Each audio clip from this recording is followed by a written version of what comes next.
A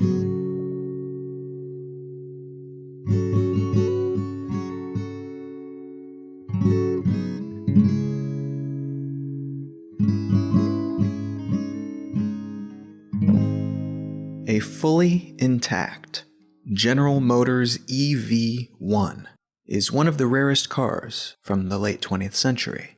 The EV1 was the first and only passenger car to be labeled with the General Motors designation, rather than the designation of one of its divisions like Buick or Cadillac or Chevy or Oldsmobile. The EV1 was only produced from 1996 until 1999, and it was only available by lease, not for sale. The EV1 was the first mass-produced and purpose-designed electric vehicle post-World War II. There were electric cars way back in the day, in the Model T era of cars, but not really after that, and certainly not from a major automaker.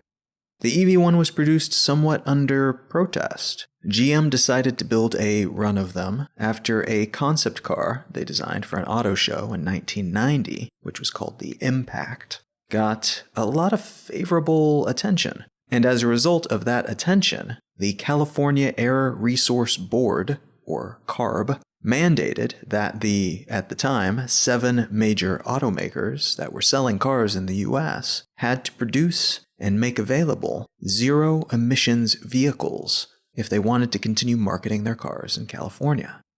So GM had gotten some good press for their concept car, the Impact, and this government body, CARB, was telling them they had to produce a zero-emission vehicle if they wanted to keep doing business in California. This led to their run of 1,117 GM EV1s, produced over the span of 3 years. The car itself was a 2-seat, 2-door coupe, and over half of the cars produced were the first generation model, which was manufactured in 1996. And those first generation EV1s were powered by a lead-acid battery, essentially a huge version of the battery that starts up your car when you turn it on. While the later versions, the second generation model that was manufactured in 1999, were powered by massive nickel metal hydride batteries, which are the same technology that's used to make those little rechargeable AA batteries that you probably have powering your TV remote control or other small devices around your home. The reaction to the EV1 from customers who leased them was very positive. Despite the limited range for the first models of only 70 to 100 miles on a full charge, the brand manager of the EV1 once described the response of those customers who leased the cars as, quote, wonderfully maniacal loyalty, end quote. People were taking to this car with immense dedication, to the point that when it seemed like GM's support for it was flagging, one of their initial TV commercials received an Emmy nomination, but after that initial surge, their marketing for the car was limited to ads in newspapers and direct mailers. And so after that marketing support seemed to diminish, one EV1 driver, who was a cinematographer for the TV show Star Trek Voyager, spent $20,000 of his own money to produce and air 4 commercials for the car, completely on his own, due to his desire to see the car become a success. Now, there were issues with some of the early EV1 batteries, those lead-acid batteries that I mentioned. There was a faulty charge port that could, in some situations, become hot enough to catch fire, and that happened at least once to a car that was charging. No one was hurt, but it was enough to cause GM to recall a few hundred of the first-generation EV1s to replace their batteries with those newer rechargeable AA-style batteries that the second-generation models had. New car leases were issued, and drivers had the opportunity to drop their leases at no charge if they so desired, due to the inconvenience, but very few did. That was in the year 2000, and the assembly line had stopped producing EV1s the year before, in 1999. In 2002, GM let the people driving EV1s know that they would be pulling all EV1s from the road, and the program was officially canceled in 2003.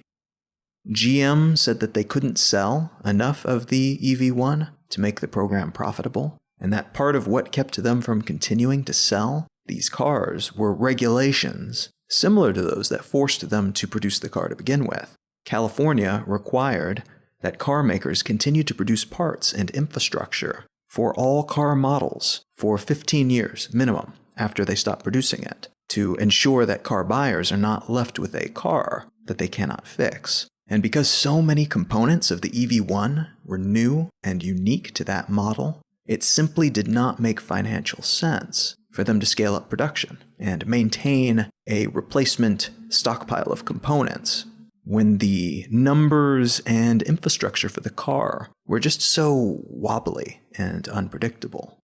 In response, drivers of the car started sending new pre-signed lease agreements and checks into GM, along with promises that GM could terminate their leases if expensive repairs were ever required, ostensibly addressing the concerns that were voiced by the company as their reason to stop producing it.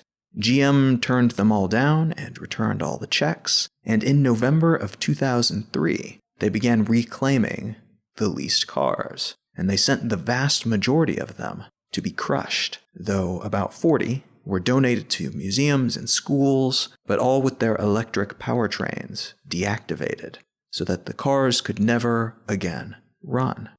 The nature of this story, of the immense popularity of this car and the loyalty that it inspired, followed by the seemingly malicious treatment of the car and the technology behind it by the company that ostensibly was in a good spot to try to take advantage of that surge of enthusiasm, has led to theories, some backed by evidence and some more along the lines of fuzzy conspiracy theories you often find when the seemingly inexplicable occurs and very little data exists one way or another to support or contradict whatever you might want to claim actually happened.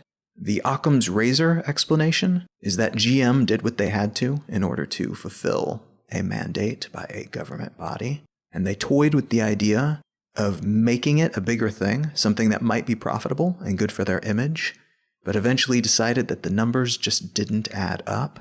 Maybe the technology would make sense someday, but for the moment at least, it would be more akin to running a charity, continuing to produce that car, and they were certainly not a charity.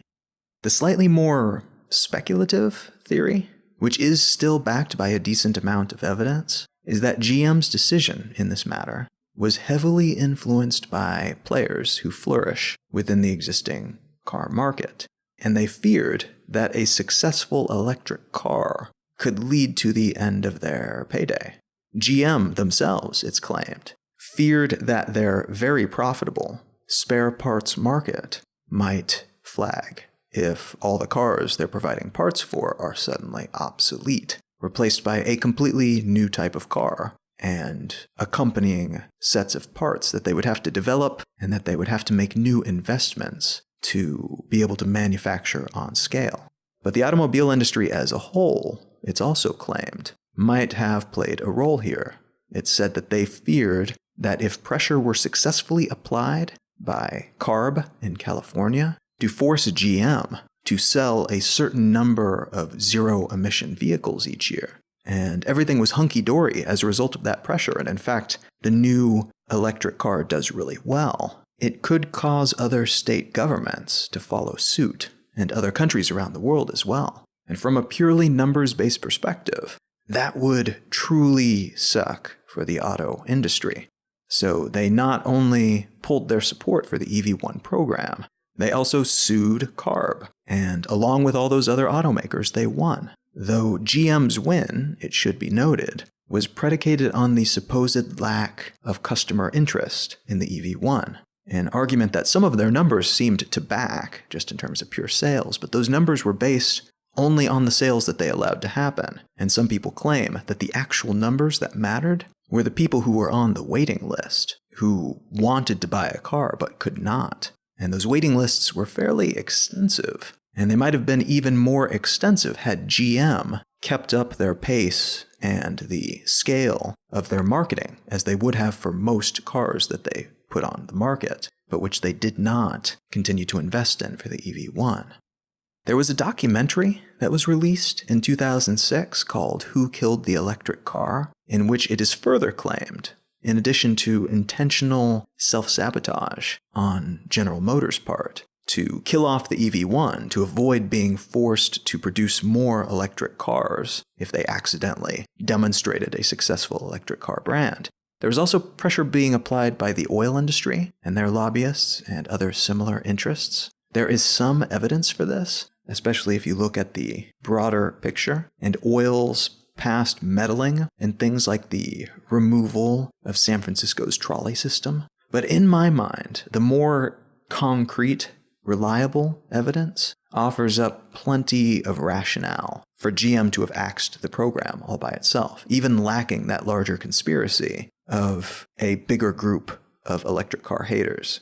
I think both could be true, potentially, as with many things, but the differing storylines here offer up different implied solutions as well. And the solution to the former, namely building out a profitable electric vehicle infrastructure to ensure car makers are financially incentivized to ignore their other concerns, seems like a more realistic goal for those who wish to see more electric cars on the road than something like, say, deciding to topple the global fossil fuel economy, which would be required otherwise. The latter could actually result as a consequence of the former. The global fossil fuel economy could slowly diminish if you put into place the infrastructure required to create electric cars on scale. But the order in which you approach these sorts of things definitely matters in terms of practicality.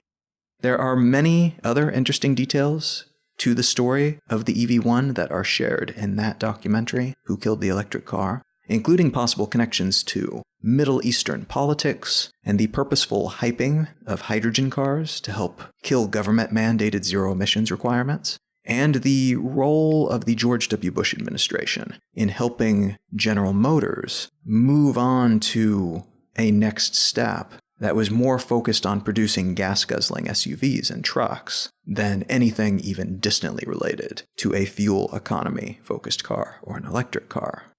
There was actually a sequel to Who Killed the Electric Car called Revenge of the Electric Car that came out 5 years later in 2011. I saw the original one in theaters when it came out, but I didn't even know the sequel existed. But I tracked down a copy and watched it while researching this episode, and it's a pretty good film. It's worth checking out, though I would note that both documentaries are primarily useful as background information to the storyline of the electric car, and to see some of the sniping that took place, and still does take place to certain degrees today, between the personalities that have led the way for the modern electric car movement. Because even the sequel, the one that was made in 2011, just 6 years ago, seems a bit like ancient history in certain regards. It takes place just before and after the 2008 global economic collapse, a point where electric cars were just about to hit a new stride, and during which a climate change denying General Motors official started to head up the production of a new Chevy electric car brand. And the first Tesla was about to hit the streets, and the head of Nissan was determined to get out in front of his international competitors by creating a mass-market electric car before his rivals. So it was all pretty interesting stuff, but a great deal of it is no longer super relevant because the scene has changed so dramatically. And what I want to talk about today is not GM or Nissan or even Tesla specifically, though we'll start out with a news article about them. The main topic that I want to cover is the electric car as a whole, its promise, its conceivable downsides, and some potential timelines, both optimistic and pessimistic, that could help us make educated guesses about what the coming years have in store for us in terms of transportation and broader social realignment.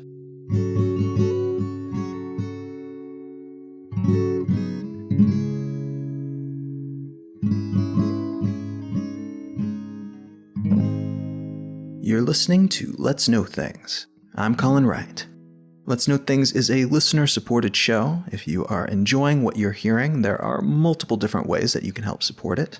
One of the easiest is probably to set up a recurring contribution over on Patreon. If you go to patreon.com/letsknowthings, You can contribute however much you like each month, and as a consequence, you will gain access to an ad-free version of the show. You'll be able to participate in discussions, and you may get some other bonuses as well, depending on which tier of contribution you commit to. If those additional benefits are not much of a priority to you, but you still want to contribute monetarily, you can do so via PayPal and Venmo. You can find details about that at letsknowthings.com on the contribute page. You might also consider buying one of my books, which can be found at colin.io. If you'd like to contribute non-monetarily, you can do so by leaving a review on iTunes. You can share the show with a friend on your social network of choice. Each and every contribution is very welcome and appreciated, whatever the shape and mechanism. A huge thanks to everyone who's already contributed in some way. Another great way to help support the show is to check out our sponsors. Sponsors today include HostGator, my hosting company of choice. Whether you're wanting to host a blog or start an online business, they've got great options for you at very reasonable prices. And those prices become even more reasonable if you go to hostgator.com/LKT. They will provide you with a discount for being a listener of Let's Know Things. hostgator.com/LKT. And the other sponsor today is Audible.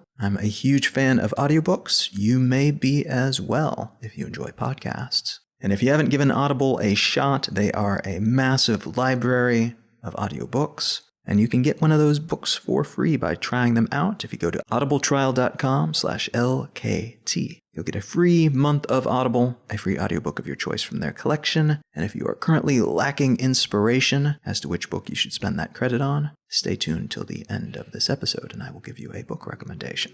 All right, let's get back to the show.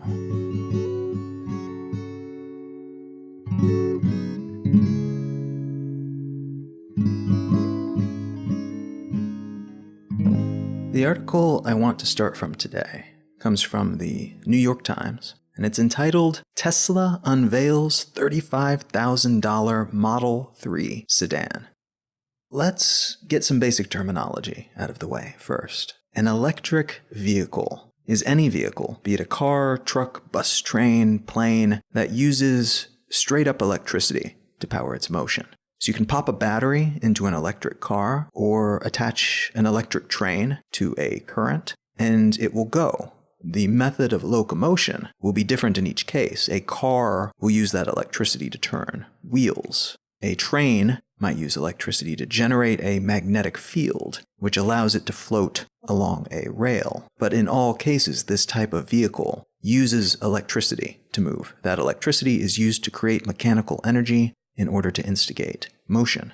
A vehicle that uses an internal combustion engine, on the other hand, typically converts some type of raw material into chemical energy, which is then used to generate locomotion.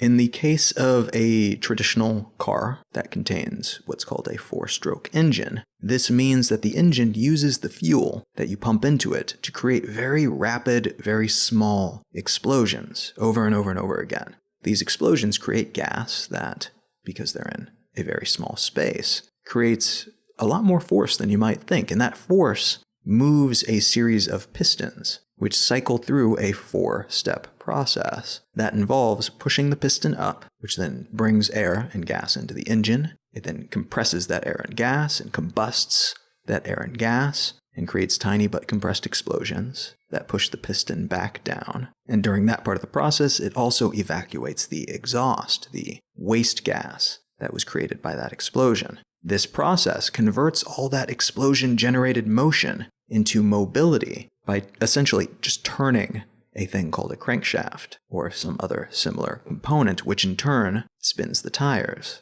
or it spins the propellers, or whatever else, depending on what kind of vehicle is being moved in this way. The process is similar, but the specific engine components and the way that they move will be somewhat different.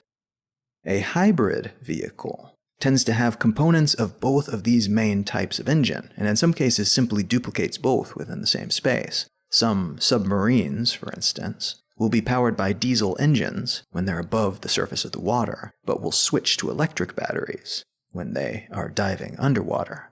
Hybrid cars, like the Toyota Prius, typically have smaller than average traditional motors paired with either a nickel metal hydride battery, that's the one that the second generation EV1 had, similar to the rechargeable AA batteries you have at home, or a lithium-ion battery, which is increasingly becoming the standard for all electric and hybrid cars, and which is the same type of battery that you will find in most laptops and smartphones.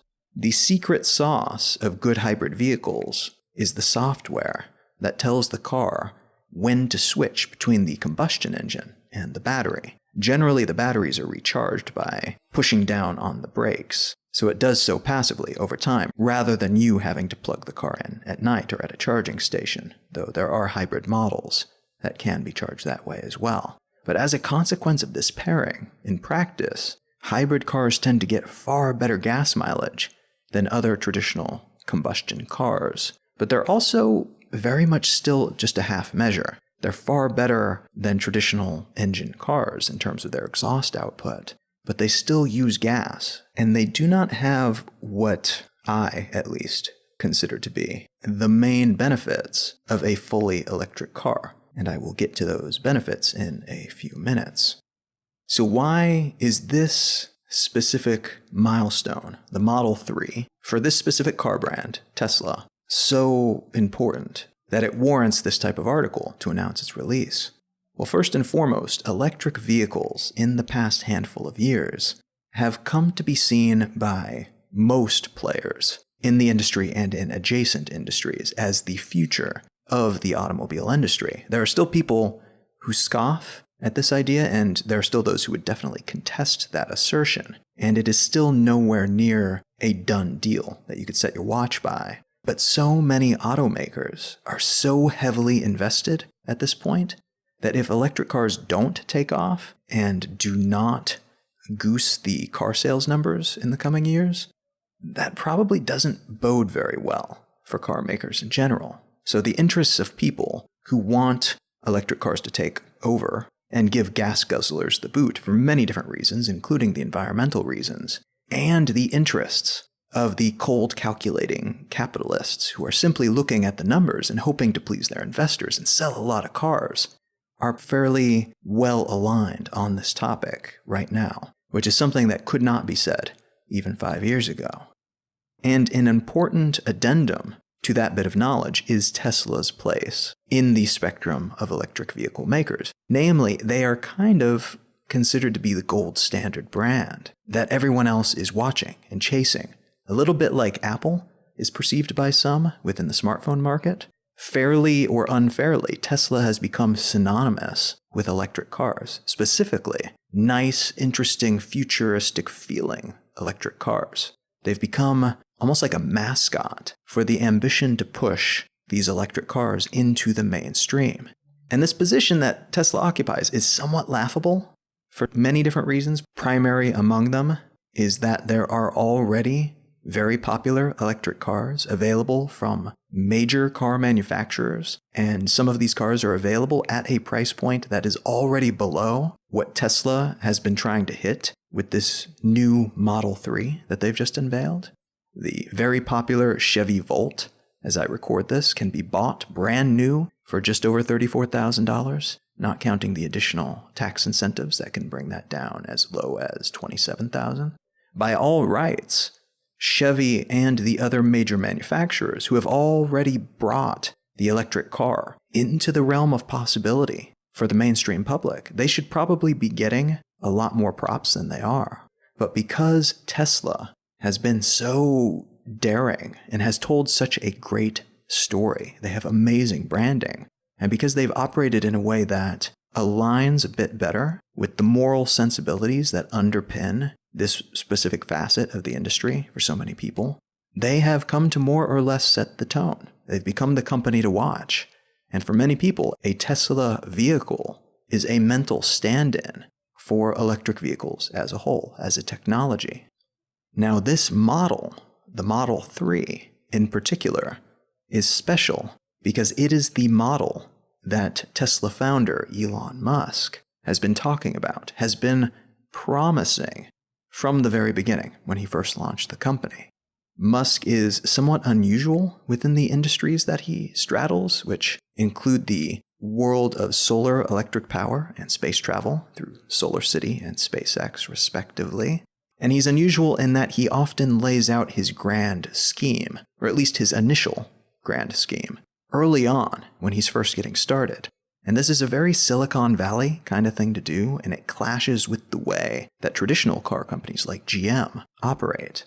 And Musk said in this case, from the get-go, that he was planning to release a top-of-the-line sports car for wealthy people that was all electric first. And that would allow him to figure out the industry, starting at the luxury level, and the profits from selling those sports cars would allow him to make a sedan, which would still be super high quality, and it would still be too expensive for most people, but it would be like a family version of that super expensive sports car for wealthy people. And it would be a little bit more affordable, something like $80,000 instead of $100,000.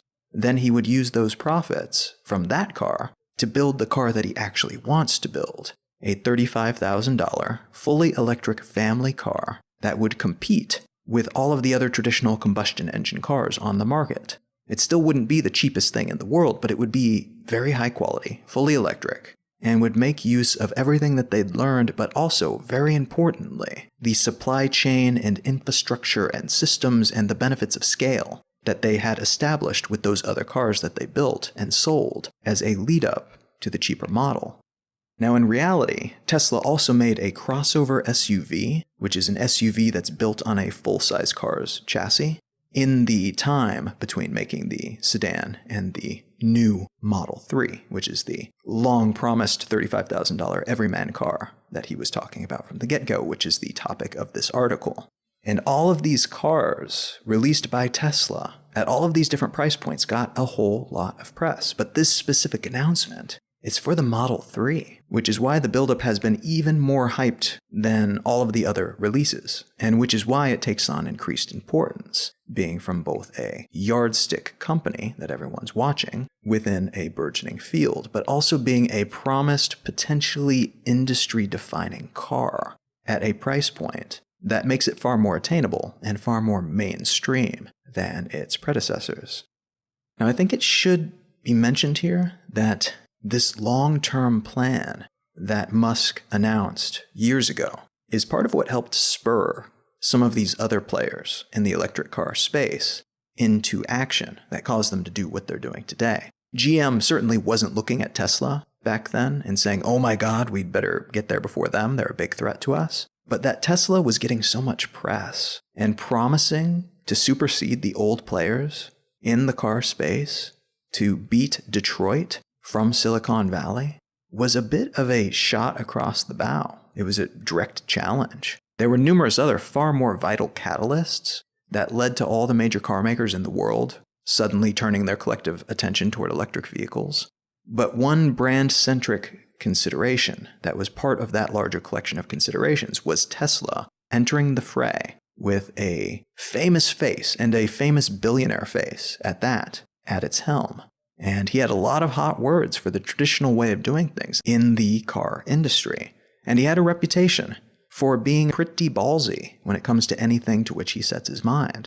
So in other words, Musk's position within Tesla has made Tesla more influential than its actual size should have warranted from the very beginning. And it continues to have that influence, that outsized influence, as a result of that, and a lot of other things today.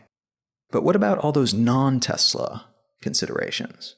What is it that has all of these different players from many different countries around the world, and from many different positions, different tiers on the auto world respectability scale, suddenly congregating around this concept, that of electric cars?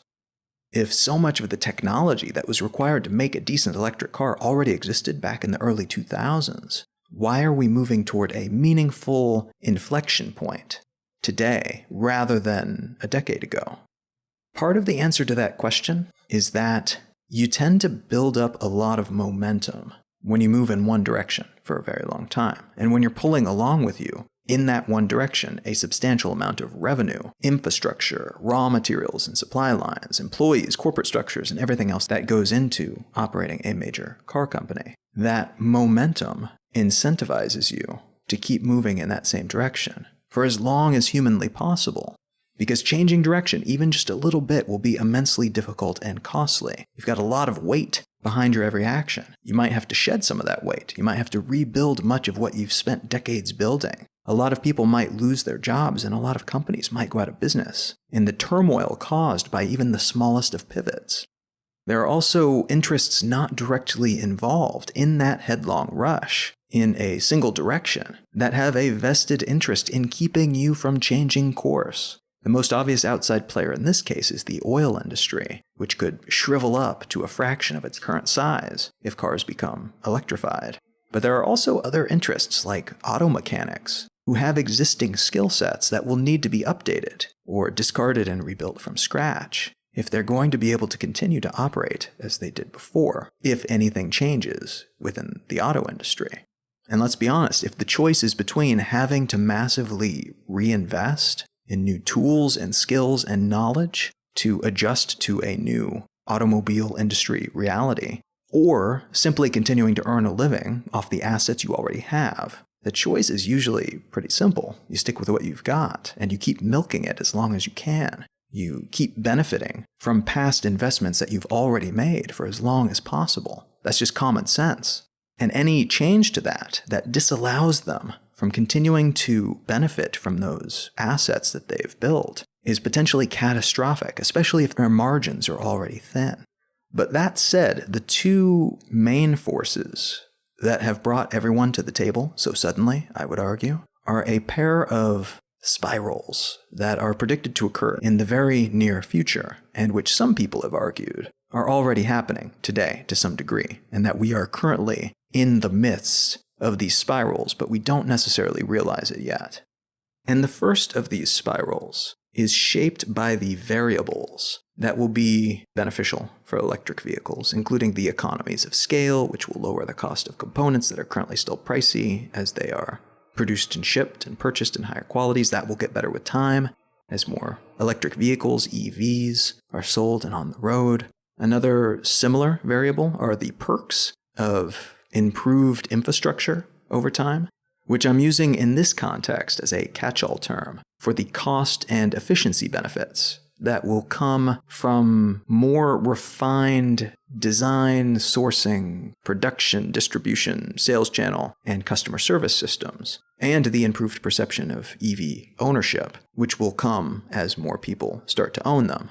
But in addition to those infrastructural perks that will emerge over time as EVs become more common, there are also many and varied cost-saving perks, including the lower cost of fueling, or in this case, charging one's car, and the fact that the charging costs will likely decrease over time as well, and possibly quite precipitously, as the surrounding infrastructure, the electric grid, and the way that we generate power adjusts to take into account this new electric car reality. Meaning that right now, within a structure custom-built for internal combustion vehicles, with gas stations all over the place and mechanics that specialize in gas-driven vehicles being far more common than types that specialize in electric cars, and insurance companies primed for traditional cars and not for electric cars, the cost of ownership for EVs is already typically equivalent or less than that of a comparable internal combustion car. But what makes this a spiral is that all of those things I just listed, as those shift in favor of EVs, there will be more charging stations, more electric grids using cleaner and cheaper sources of fuel to generate electricity, more options in terms of insurance, and more data on what insurance should cost, which brings down the prices. There will be more options in terms of electric car models, more parts available, more mechanics that specialize in that side of the industry.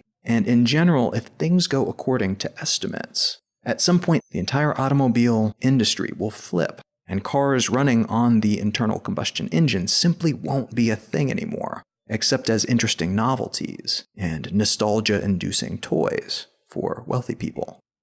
Some countries have already set dates as to when no more internal combustion engine cars may be sold, and some car companies have already set dates as to when they will stop producing traditional gas-powered cars, focusing all their future output on electric vehicles. Britain, for instance, will not allow the sale of any new diesel or gas-powered car by the year 2040, and France is committed to the same. Volvo will cease producing cars that run purely on internal combustion engines by 2019. So if you look forward in time and imagine what will happen when the tide shifts, when there are more charging stations than gas stations, more mechanics serving EVs than gas vehicles, more new electric cars than gas cars, you could see why this is considered to be a beneficial spiral for electric vehicles as a whole. At a certain tipping point, EVs will just make a whole lot more sense on essentially every level than vehicles that run on internal combustion. And that will spell doom for the structures that currently rely on gas-powered cars for their continued existence. And so that first electric vehicle favoring spiral runs parallel with a downward spiral for gas-fueled vehicles. As the number of electric cars on the road goes up, so will the resources available to electric vehicles, the legislation passed that favor electric vehicles, and the benefits for people who drive electric vehicles, ranging from, again, the available mechanics to the preponderance of charging stations. But what makes this spiral particularly frightening for entities tethered to the continued dominance of the gas-powered car is that as it ramps up, even before it reaches that inflection point, their income and their influence will begin to falter. And at a certain point, the oil industry lobbyists will not carry the same weight that they once carried. And suddenly all new legislation will favor the EVs and their associated industries, solar power, wind power, battery manufacturers, and so on. This currently empowered network of industries will be replaced, and it will probably happen slowly but surely, but then all at once. There will almost certainly be a tipping point at which they simply cease to be relevant, at least relevant at the level where they influence anyone other than hobbyists and enthusiasts. Now, some forecasters speculate that the gas-powered auto industry may be able to successfully tie their brand to patriotism or traditional values or something like that for a time, trying to attempt what the gun industry successfully did back in the 80s and 90s. But cars are not niche products like guns, and it's unlikely, especially as prices dramatically drop on electric vehicles, including their overall cost of ownership, that many people will be convinced that buying a gas-guzzling SUV as a symbol of American well-being, and that they should spend double on the internal combustion engine-driven car instead of the cheaper, comparable, and more convenient electric one, simply doesn't make sense. Now, we're still at the beginning stages of both of these spirals, if indeed we've actually stepped into them at all. There's valid debate about that, and I think skepticism is absolutely warranted when it comes to some of the more bullish arguments. But just as there's momentum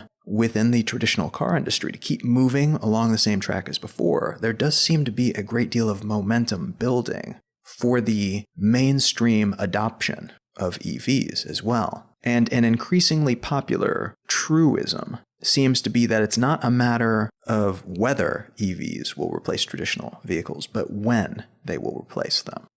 And honestly, if you look at some of the numbers involved in this discussion, it becomes very clear very quickly why so many prognosticators are looking at this situation and saying, okay, yeah, of course electric vehicles are going to replace traditional cars and trucks.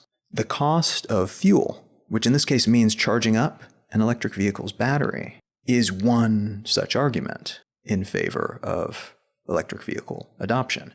The cost of charging up your battery will vary based on where you live and what kind of motor and battery are in your car. But one comparison that I think is interesting is that a Honda Civic gas-powered car, which gets pretty solid gas mileage, will cost on average about $1,400 to drive 15,000 miles. A Tesla Model X, which is the crossover SUV model that they've got available, only costs about $700 to go the same distance. So the cost of fueling an electric car, in this case, is roughly half of that of fueling a traditional combustion engine. And that's comparing two different cars, but they are both from respected brand names. And they are both cars that are perched on full-size car chassis. So they are comparable in this case. We're not like comparing a Vespa scooter to a Land Rover here. They're on the same chassis. They are roughly equivalent as you can make cars that are predicated on two different modes of power anyway. In addition to the fuel cost savings, numerous groups and individuals have run numbers on the lifetime cost of ownership of electric vehicles compared to internal combustion engine vehicles. And although the lower cost of charging them compared to fueling them is already compelling by itself, and the cost of that energy down the line will probably be even more compelling as our national grids are updated, hopefully into smart grids to better serve the emerging EV market. The lowered cost of repairing and just generally operating an electric car is in many ways even more meaningful and interesting to me. And I think it will be for the public too once more people become aware of these particular figures. Now, the numbers that finally made ultra clear to me what a difference there is in the maintenance and longevity of electric vehicles are the numbers 2,000 and 20. 2,000 is the number of parts found in a traditional combustion engine. There's around 2,000 parts, large and small, in your engine, making that whole tiny explosion moving the pistons, turning the crankshaft thing operate. The number of parts found in an electric vehicle's engine is around 20 parts. And there are far fewer moving parts overall in the entire vehicle throughout an electric vehicle compared to a combustion engine vehicle. Now, if you think about it, the vast majority of damage, of wear and tear that accrues on any device, and that definitely applies to a car as well, is in those moving parts. When you rub things together, when you blow stuff up, when you're not only catalyzing chemical reactions, but also heating up a bunch of metal and plastic parts, and slipping a bunch of fluid between all those parts to try to keep them from melting. And when all that's happening in a relatively small area with relatively complex components, there's a lot of room for failure, for things just wearing out. It is remarkable that engines of this kind work as well as they do, frankly. And that they do work that well is the result of very clever feats of engineering that have evolved over the last 100 years. But that entire engine system, the entire internal combustion engine system in a modern car, is still predicated on broadly the same concepts that were new and neat a century ago. Electric vehicles are far simpler. 2 orders of magnitude simpler, 20 parts compared to 2,000 parts. And though there are still complex pieces involved, and there are still moving parts to worry about, like the tires and the axles, and there are complex non-digital components like the cooling system to worry about as well, the vast majority of the complexity in the vehicle, the pieces that experience all this wear and tear in other vehicles, have been converted into digital replacements. Which means that although there are potential new issues that could arise that you might have to worry about with those types of electric systems, the process of replacing them will be more like replacing a computer hard drive than replacing a timing belt. And a lot of the issues can be worked out digitally, and your car can be upgraded even via Wi-Fi rather than at a garage. This means that your car can actually get better with time. And we've already seen this happen via upgrades that have been sent wirelessly to Tesla cars all over the world, which in some cases has given them improved mileage, and in other cases faster 0 to 60 acceleration speeds. These electronic replacement systems make a car function a lot more like a clean electronic device, like a smartphone, than a dirty, oily, analog pipes and chemicals system with a million things that can go wrong and actual explosions happening inside of it constantly, where things are prone to wear out just by operating in the exact way that they're supposed to be operating. The top 10 problems that need to be fixed in a car, that require you to take your car into a mechanic, are replacing the oxygen sensor, replacing the catalytic converter, replacing the ignition coils and spark plugs, tightening or replacing the fuel cap, replacing the thermostat, replacing the mass airflow sensor, replacing the spark plug wires, and replacing the evaporative emissions purge control valve and purging solenoid. If you don't know what half of those things are, you're not alone with that, but as of 2015, those were the top 10 problems that caused people to bring their cars into a mechanic for repairs. And the repairs themselves cost between $15 for a spare part that you could quickly replace yourself without any technical knowledge, all the way up to about $1,200 for a new catalytic converter. The reason I read that list off is that none of the top 10 problems that people experience with their current car exist in electric cars. Most of those parts don't even exist in an electric car, but the ones that do cannot fail. The failure state that causes them to need a repair do not exist in electric vehicles. And again, yes, there will be other things, electronic things most likely, that need repairs on electric vehicles. At the moment, the most common repair that's been necessary on EVs has been replacing the tires. And if you think about how often you replace your tires, that gives you a pretty decent idea of how often this type of vehicle needs to be repaired. Very seldom compared to current vehicles. Things can still go wrong, but the number of potentially wrong things that might break seems to have been dramatically diminished. And it also seems that of the things that can go wrong, many of them are relatively quick and inexpensive fixes. And all that simplicity, having 20 parts rather than 2,000 parts in the engine, among all the other differences and upgrades that have been made in electric cars, offers benefits beyond the immediate financial boon of requiring fewer car repairs. Vehicles with internal combustion engines have an average lifespan of 150,000 miles. Some cars will last quite a bit longer than that. In my family, we tend to get Hondas, which, if well maintained, and there's a great deal of maintenance required, but if you treat them well, you get the timing belt replaced on time and all of that, my family's cars usually last well past the 300,000 mile mark. But for most cars, 200,000 miles is the point where you're starting to think about maybe getting a new car. Or at the very least, in the back of your mind, you're thinking about what you will do when your current car finally collapses for good, and it's more expensive to repair it than to get a new one. Most electric cars, on the other hand, are expected to last 500,000 miles on the low end. Some people in the know are currently saying that 1 million miles will probably be more common, especially as more knowledgeable mechanics and replacement parts become widely available. And again, this is mostly because there is simply less wear and tear possible on a simple machine that has fewer things rubbing up against each other. And in a machine in which there are not continuous tiny explosions being used as the means of locomotion.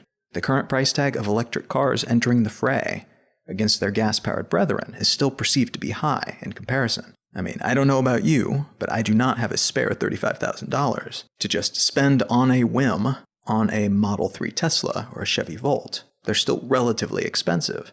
But if you consider that $35,000 could get you a car that lasts 500,000 to 1 million miles, the math there becomes a lot more favorable for the electric car compared to a car that lasts less than half as long and which might be a little bit cheaper. Add to those figures the promise that this car can get better with time because of software updates and upgrades to the car itself, but also to the charger system and the electric grid. And that price tag doesn't look quite so high anymore. It almost seems like a smart investment looked at a certain way.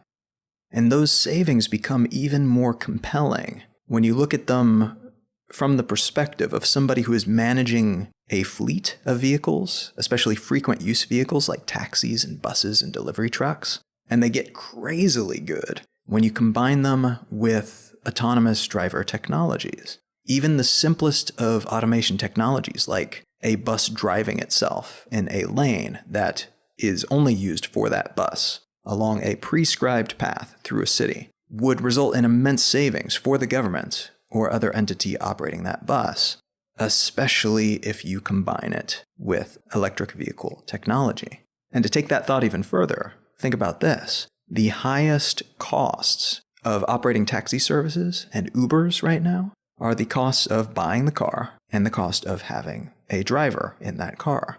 If you remove the cost of the driver and reduce the overall cost of both driving and maintaining the vehicles over a long period of time, you arrive at this kind of perfect storm scenario. I mention this little sub-scenario because many people are seeing electric cars as an integral part of the equation when it comes to evolving a car ownership-free society, or at least one in which far fewer people need to own cars. The cost of owning and maintaining a car could become way higher than simply calling one when you need it, using an app to summon one whenever you need a ride somewhere, as there would be these incredibly cheaply operating fleets of electric cars cycling around town, and one would always be available when you need it. These automated EVs could choose the best routes and interact with each other to make car accidents a thing of the past. They could remove the need to have parking lots all over the place, which would free up a massive amount of space around cities, but also in most of our homes. A huge chunk of real estate would become available to anyone who currently has a garage with a car in it, because they might not need to own that car anymore. They could turn that space into something else. Electric vehicles, then, are fairly remarkable and change-inducing all by themselves, but tie them into the sharing economy and electronic payment processing and automation and a dozen other technologies that are just now coming of age. And you find yourself looking at something pretty dang groundbreaking, something that could change the shape of society, in addition to, hopefully, changing the condition of the environment, so long as we change the way that we currently generate our electricity anyway. Now, I paint that picture in that way so that it's hopefully more clear why so many people are so excited and bullish about the potential for electric vehicles. It's important, I think, to understand that this technology will likely have repercussions far beyond car manufacturers and auto repair professionals. But I don't want to imply that this shift will not have any downsides, especially at first. The cost of operating an electric vehicle could be higher than that of operating a traditional vehicle in some locations, especially in places where the tax benefits have lapsed, where there are abundant used cars available, or where there are taxes levied on new vehicles of any kind. The initial sticker price is also almost always going to be higher, at least today, than comparable gas-burning cars, unless you're on the market for a higher-end sports car. Electric vehicles have substantially lower range than a gas-powered car, the latter of which has potentially infinite range, if you ignore the few minutes that it takes to fuel up at any of the bajillion gas stations around the world. Electric vehicles can carry their own charger, which can plug into any standard outlet, but those small chargers take hours, if not most of the day, to fully charge that way. And the higher bandwidth chargers that are being installed at gas stations and museums and schools and government buildings and the like are still comparably more difficult to find, and they still take upward of a half hour to completely recharge your car. In addition to being far less ubiquitous, these chargers are also not universal. And some of them, Tesla's charging stations for instance, do not work with any other brand of car. They only charge Teslas. And even outside of that, there are still multiple different standards for charging outlets on these different cars. So you might find yourself at a charging station only to find that the charging cable does not fit the outlet on your particular model car. This is an issue that they are making adapters and other sorts of solutions to find their way around, but today it is still an issue for some people with some types of cars. So while EVs can be just as convenient for some people, especially people who are just looking to take a regular commute or to drive around a city and go no more than a few hundred miles per day, which is way better than the 100-mile range that they had 10 years ago, but not way, way better.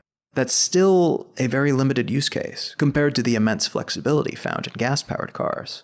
A few hundred miles on a charge is stellar for an electric car right now. And I'm sure that will improve in the near future, but it is still a very, very short distance compared to the potentially infinite distance that gas-powered cars can go, so long as they have access to the highly ubiquitous gas stations. There are also a whole lot of unknowns across the board with electric vehicles at the moment.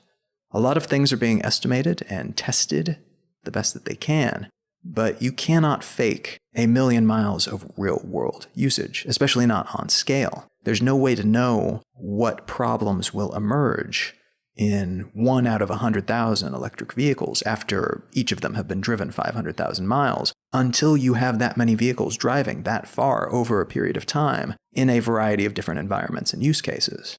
So there may be bigger issues down the line that we simply haven't seen yet and therefore cannot predict. And this lack of long-term knowledge about the technology has a contemporary downside in that electric vehicles tend to have higher insurance costs than traditional gas-powered vehicles. The insurance companies do not know what to expect any more than we do. So although EVs seem to be safer on average than gas-powered cars, they still on average cost more to insure.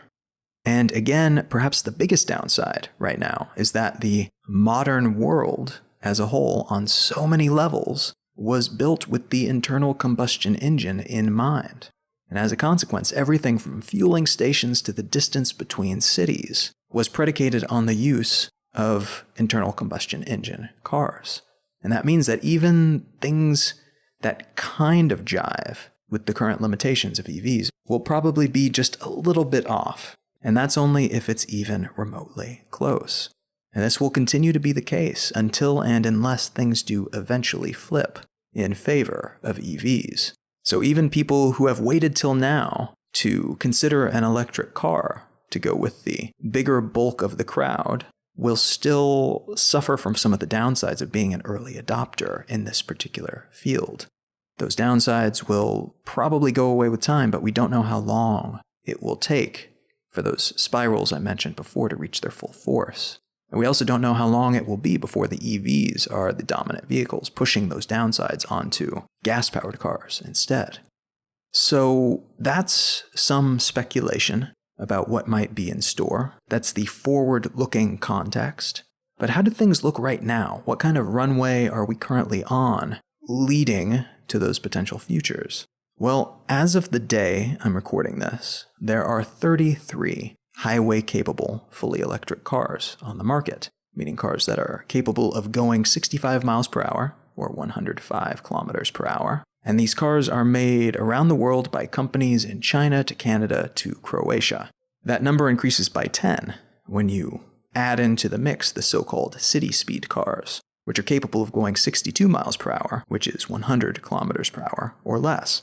These cars initially seem to be a lot less useful and interesting than the highway speed cars, but it's worth keeping in mind that a lot of people who are making informed predictions about the autonomous car rollout expect that in the early years in particular, most autonomous cars that serve as our taxis and Ubers will probably be going something like 35 miles per hour. So relatively slow, a little over half of what those city speed cars are usually capable of. And this is because, first, going that slowly will prevent a lot of damage that could be caused, potentially, by early efforts and mistakes found in autonomous driving, and it will give the city a chance to adjust accordingly, while also giving politicians and car companies a way of appeasing those who are concerned about such things, by assuring them that there won't be any high-speed accidents between automated electric cars. They'll be going slowly enough that, if they cause any damage, the damage that they cause will be relatively limited. But lower speeds in this context are also feasible and even desirable, because within a city, these autonomous vehicles will be covering shorter distances, and they will be networked together, so they will be going more slowly than other cars at top speed, but they will also be moving continuously, likely without ever needing to stop while in transit because traffic will not exist for them. They'll be optimized to filter past one another and to work with the flow of their other autonomous comrades. So these little slow cars might actually have a decently strong future if things go in that direction. They might actually win a race against a sports car driven by a human who is going the same place but stuck in traffic on the highway. The bulk of planned electric cars, though, are scheduled to come out in the next few years, from 2018 through 2020, a point where some of the laggards in development feel that they'll be in a good enough spot to release their cars of the future, and also at a point where they'll be able to better integrate what their competitors have learned in the meantime. They will also, at that time, benefit from upgraded electric vehicle infrastructure.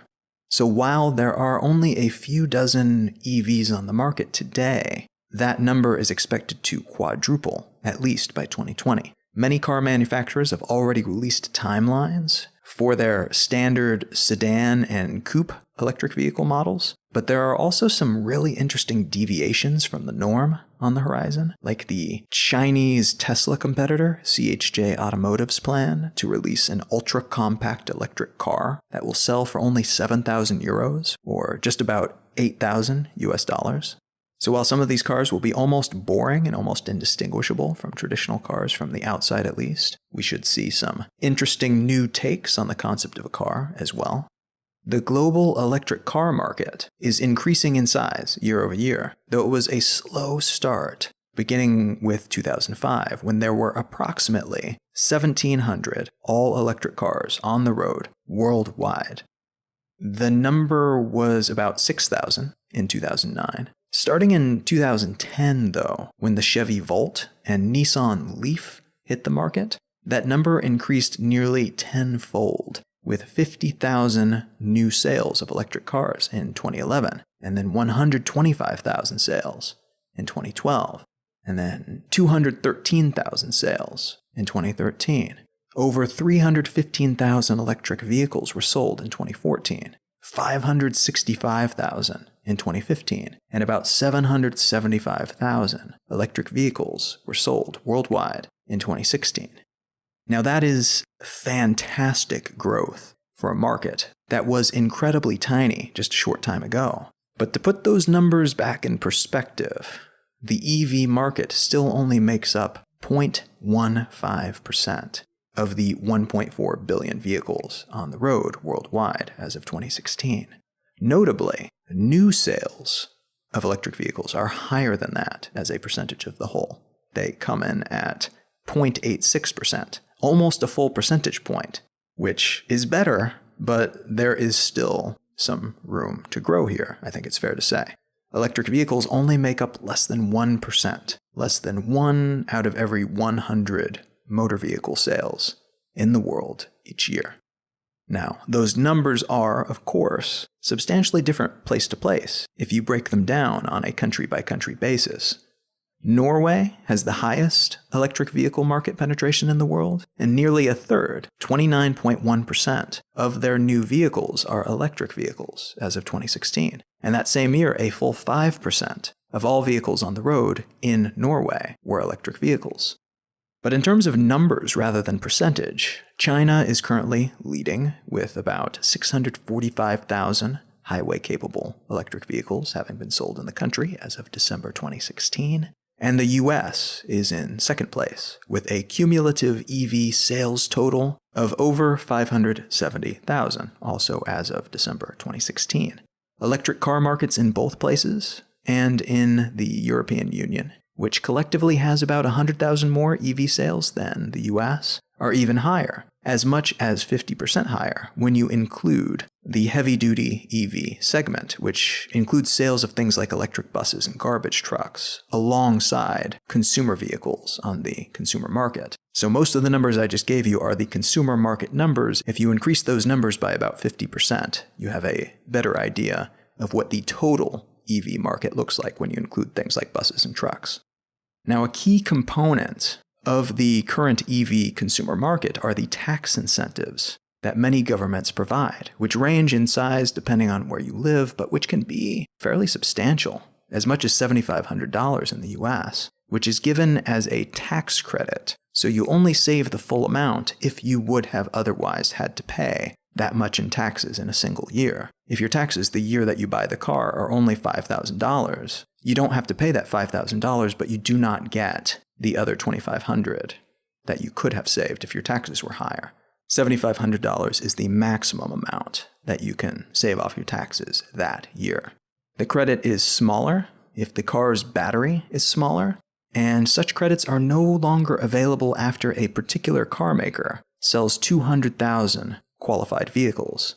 So there is an incentive to buy sooner rather than later, lest Tesla or your automaker of choice runs out of credits to give away before you get yours.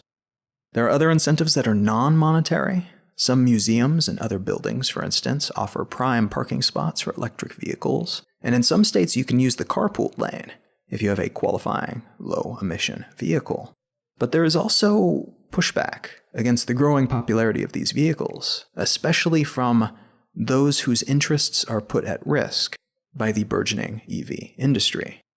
Some of these people and organizations want to stop it completely, but many seem more interested in making the grade of adoption less steep.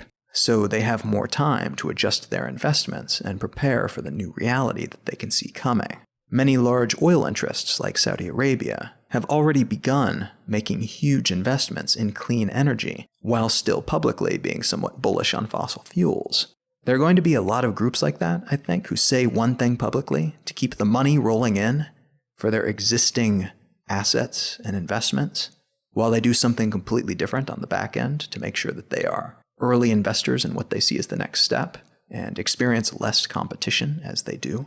But some groups do seem to be legitimately displeased with this new direction, rather than simply speaking out of both sides of their mouth about the topic for monetary purposes. The Koch brothers, for instance, the billionaire siblings who are well known for spending their chemical industry fortune to fund a political and lobbying machine that's been responsible for things like Citizens United and the Tea Party movement here in the US, they are now turning their attention toward the EV industry and are trying to develop and promote a storyline that will help them kill off government incentives for electric vehicles. As part of that effort, they are spreading videos full of misinformation about electric vehicles on social media, saying, among other things, that these vehicles are actually more toxic and bad for people, especially poor people, than traditional gas-fueled cars.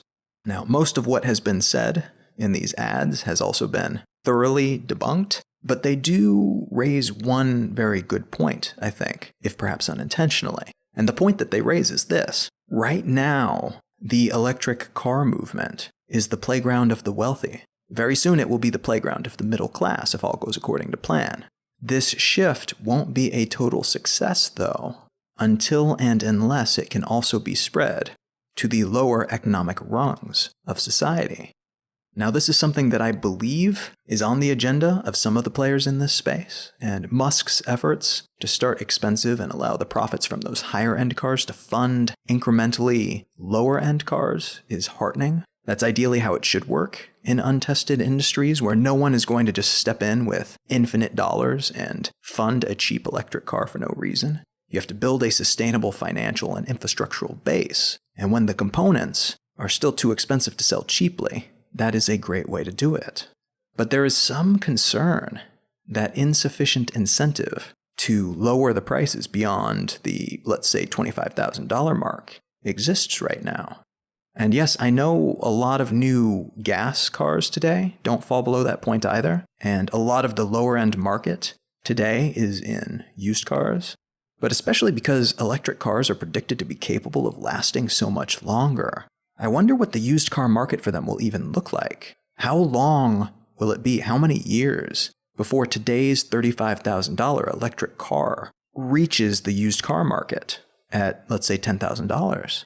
Why would you trade in at 150,000 miles a car that might last 10 times that long? So that same model of reaching the less spendy levels of society probably won't translate well to the EV realm.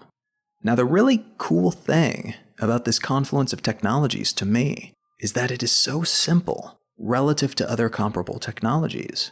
And the economies of scale here could work incredibly well. The more batteries you produce, the cheaper they get. The more car frames you produce, the cheaper they get. The more clean energy you produce, the more the whole cycle benefits and expands and becomes cheaper for everyone across numerous industries. And ideally, that does mean everyone. Ideally, we have a $10,000 car that costs nearly nothing to operate for 1,000,000 miles. That is within the realm of possibility once some of these scalable benefits really spin up.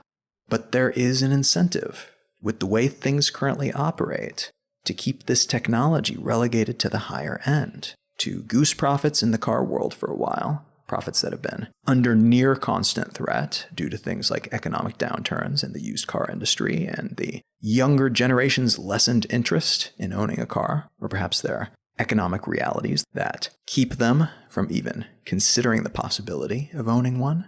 It could be that all the cheap cars remain stuck in China, owned by ride-sharing companies rather than individuals. That would suck for a lot of reasons, but it also seems somewhat likely, unless some fundamental aspects of our automotive industry change in the near future alongside the technology inside the cars that they're selling.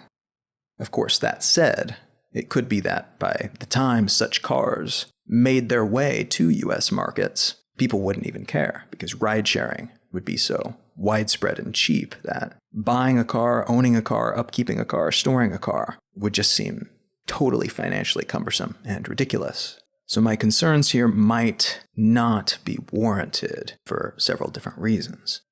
Now, all of the suppositions that I'm making here might seem like big leaps of logic that are perhaps unjustified, and especially within the time frame that we're thinking about, within a decade on the low end and before 2040 on the high end. But there is a real chance that in the near future, things in this space could shift very dramatically, very, very quickly. There's a really wonderful article that I've used as a reference for a few different pieces of this episode, which I will link to in the show notes, and which was published on a Medium-based publication called Newco Shift. And that article is entitled, "This is How Big Oil Will Die." Within that article, there are 2 examples of how quickly these kinds of shifts can take place, and have taken place in the past. And I think those examples are pretty relevant here for this discussion. In 1998, digital cameras existed, but they totally sucked. The resolution on a relatively expensive, in the several $100 range, digital camera was about 0.3 megapixels. And a megapixel means there are 1 million pixels, a million little dots of color, in the photo that you take. For comparison, the standard resolution of a cheap film camera at that time was about 6 megapixels, and today's images snapped on your phone likely contain somewhere in the neighborhood of 8 to 16 megapixels on average. So 0.3 megapixels does not produce a very crisp image, especially compared to film at the time. So most camera companies back then, particularly Kodak, which was fairly dominant, didn't take the up-and-coming technology seriously. Pretty damning stories from within Kodak from that time period have emerged in the years since, which describe just how disdainful Kodak's leadership was about the idea that digital cameras would ever become even a minor threat to their bottom line. After all, digital cameras made up less than half of 1% of all camera sales that year. By 2003, though, 5 years later, digital cameras were outselling film cameras. And by 2005, 2 years after that, and 7 years after those early, expensive 0.3 megapixel digital cameras were made commercially accessible, film cameras accounted for less than 0.5% of all camera sales. The entire camera market had flipped in less than a decade. And those numbers, by the way, do not even account for the then burgeoning field of digital cameras built into mobile phones, which were just beginning to enter the fray, and which have come to dramatically outnumber all other types of camera in the years since then. The other example given in that article is that of mobile phones. In 2007, Nokia owned 50% of the mobile phone market, and had a market cap of $150 billion. That same year, Apple introduced the first smartphone, the iPhone. Less than 5 years later, in the summer of 2012, Nokia's market share of the mobile industry was down to 5%, from 50, remember, and its market cap was down to $6 billion, from $150 billion. Again, the time between those 2 data points was less than 5 years. In that time, the major players in that field had been upended and made nearly irrelevant at the hands of a completely new entrant in the industry that very few professionals took seriously as a competitor. That article goes on to reference some very compelling statistics derived from a think tank's findings about the gas-fueled automobile industry and oil industries, but also comparable industries like coal, which show what happens when a linchpin in a larger, seemingly fundamental structure is pulled, and how quickly things can unravel for industries that have put all their eggs in that seemingly safe basket, only to find later that it was not so safe after all. Again, I'll link to that in the show notes. It's a really great article for multiple reasons, but especially in terms of demonstrating with examples and with numbers exactly why that death spiral for oil is such a realistic proposition, despite how unrealistic it might seem to many people. So the futures we've been talking about here are all potentially relatively near futures. The most distant, solid speculations that I've seen go as far into the future as 2040, at which point, as I mentioned before, the UK and France plan to ban all new sales of gas and diesel-fueled cars. But the question now is, will that ban even matter at that point? Will any major car companies still be manufacturing such cars by then? Will the infrastructure to support those types of cars still exist? And if it does, will it still be cost-effective to own such a car? Or will electric vehicle support systems have completely wiped them out by that point? And will those electric vehicles be driven by you and me? Or will they be driven by strangers or bits of code? There are a whole lot of variables that will determine which future plays out and when and the specifics of how. Even things that seem like foregone conclusions can turn out to be flawed predictions, so this is in no way certain. And even if all the stars are aligned for a specific outcome, outside events like wars or economic slumps or electric grid crippling solar flares could change everything very quickly and with very little warning. There are slower moving variables as well. The continued existence of incentives or the elimination of those incentives could change the length of the runway, taking us toward an electric vehicle-centric future. And special interest groups like fossil fuel lobbies and mechanics unions could decide that this transition is happening too fast and throw their substantial weight around to slow things down or completely stop some aspects of the larger shift that is occurring, which could knock the entire thing into disarray, at least for a while. It could also be, again, that our priorities change. The way we organize and set up societies change. The way we communicate and interact and exchange value changes. There are any number of shifts, large and small, within and outside of the transportation world that could adjust the details or the big picture of this seemingly incontrovertible future.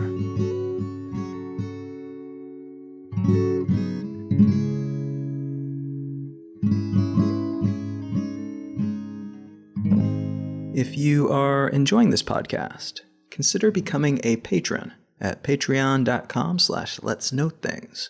There are also an array of other ways that you can help support the show. If you go to letsknowthings.com/contribute, you'll find a complete list of those things. They include contributing monetarily through PayPal or Venmo. You can leave a review for the show up on iTunes. You can share the show with a friend or through social media, or you can check out our sponsors. The first of which today is HostGator, my hosting company of choice. If you go to hostgator.com/LKT, you will receive a substantial discount on their already very reasonable prices. hostgator.com/LKT. The other sponsor today is Audible. Audible is a massive library of audiobooks. And if you go to audibletrial.com/LKT, you will receive a free 30-day trial plus an audiobook of your choice from their collection. The audiobook that I would like to recommend today is entitled Stories of Your Life and Others by Ted Chiang. This is a short story collection. It contains 8 different stories, including the short story that the movie Arrival was based on. Great movie, excellent story as well.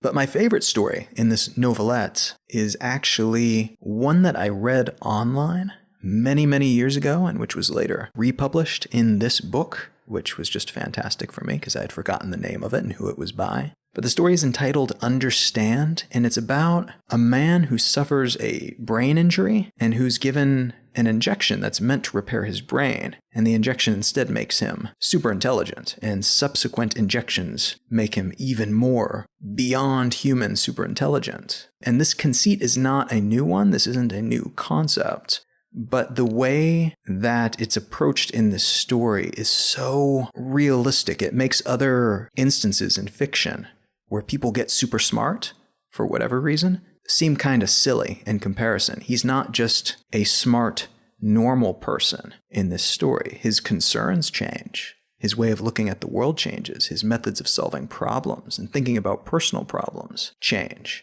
It's strange to me how often supposedly very intelligent people in books and movies are simply normal people who know a lot of facts, and so they suffer from a whole lot of the same inadequacies as the rest of us normal human beings. They're just, really good with computers and they can recite long strings of numbers. The narrator in this story, though, represents, in my mind, a far better example of what superintelligence might actually look like. And even more interesting in some ways, this story also demonstrates what a conflict between two superintelligent beings might actually look like and how that might actually play out. So that story is Understand, and it is in the book Stories of Your Life and Others by Ted Chiang. You can find out more about me and my work at colin.io. You can find my blog at xllifestyle.com, and you can find the show notes for this episode and every episode at letsknowthings.com. You can find me on pretty much every social network at Colin is my name. Feel free to reach out and say hello. Thank you so much for listening. I am Colin Wright, and I will talk to you again next week.